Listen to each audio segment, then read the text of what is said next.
Yo, what's up mga gar? So ito nga pala yung unang araw sa ating kontrata. So papasok na tayo ngayon. Medyo excited ako na medyo kabado kasi matagal tayo na bakasyon. So tara samahan niyo ako na mangyari.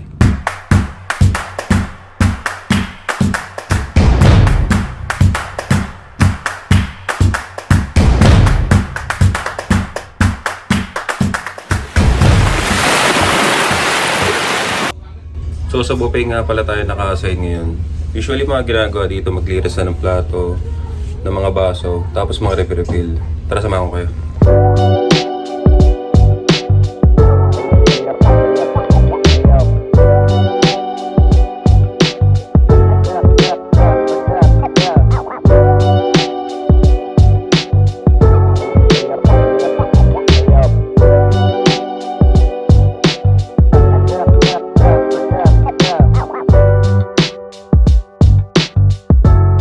Yo, what's up? Tabay muna kami ngayon. Hindi kami ganun busy kasi 4th day ngayon so wala yung mga tao. Nagtatropa. So ito ang ginagawa natin ngayon. Hindi lang tayo ng plato. Napakadali. Kaya mag-out na rin tayo. Let's go!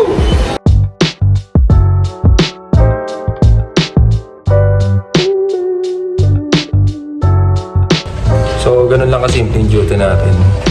Pero hindi naman laging ganun kasi may mga busy times din kami lalo na pag-RC. So lahat ng tao nasa loob na. So papahinga muna tayo para may lakas tayo sa lunch.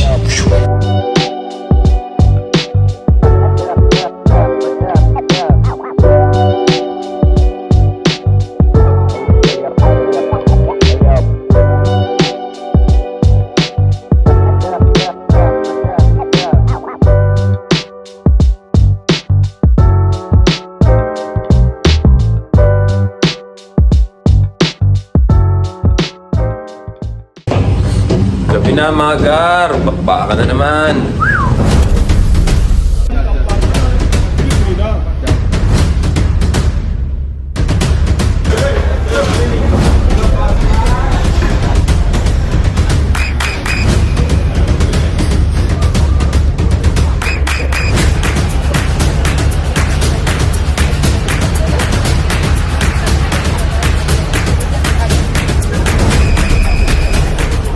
Yes sir! Out tayo mga gar.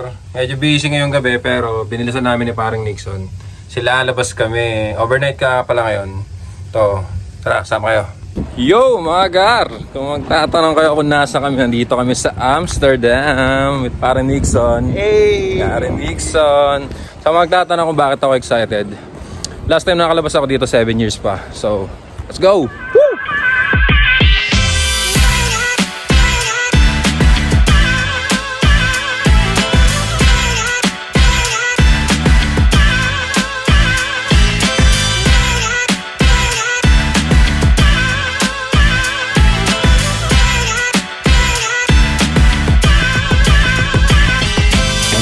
Medyo na mahaba na nalakad namin. Ang trip lang namin yung maghanap ng pagkain. Kasi pagka-out namin sa duty, hindi na kami kumain. So, mga ilang oras na nag-aarat, pre? 30 minutes. 30 minutes.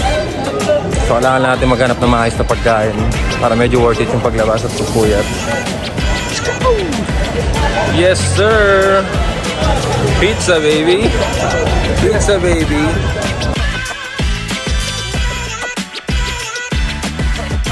Ito sa binabalik-balikan ng mga tao dito sa Amsterdam ay yung mga malalaki nilang portion ng like mga sandwiches, pizza. So yan, so mabibili mo lang to sa halagang 2 euro. Ganun lang siya kasi. Maglalakad-lakad muna kami, maghanap kami ng mga kainan. Kasi akala namin restaurant. Yung pala take-out pizza lang siya. So hanap muna kami ng pupwestuhan ni tropa. Baka dito na lang kami.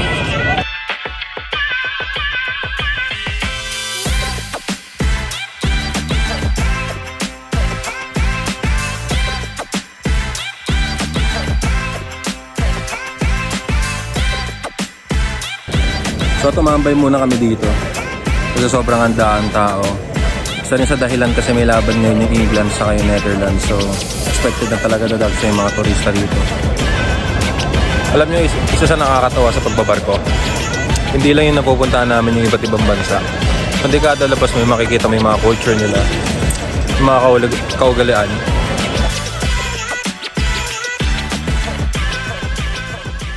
Itong nilalakaran namin mga gar, isa to sa pinakasikat na street dito sa Amsterdam. Natawag to na Sin Street. Hindi ko alam kung bakit, siguro search nyo na lang. So, lalakad-lakad muna kami.